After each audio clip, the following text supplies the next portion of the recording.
Shoshilinch tezkor xabar. Tunda Qirg'iziston Respublikasida sodir bo'lgan zilzila kuchi afsuski O'zbekistonning 6 ta tumanida ham sezildi.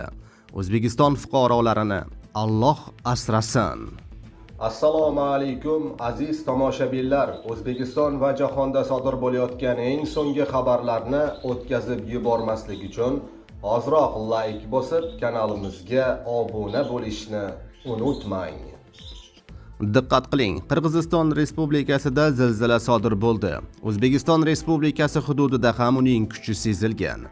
O'zbekiston Respublikasi hududida sezilgan kuchlari Paxtabod tumanida 2,3 ball 33 km, Izboskan tumanida 2 ball 48 km, Andijon tumani, Qo'rg'ontepa tumanlarida 2 ball 50 km, Xonobod tumani, Jalaquduq tumanlarida 2 ball 51 km. Zilzila epitsentri Toshkentdan 291 km janubiy sharqda joylashgan. Zilzilaning sodir bo'lgan vaqti tungi soat 12:54 da. Magnitudasi 3,9 ballni tashkil etgan, deyiladi xabarda.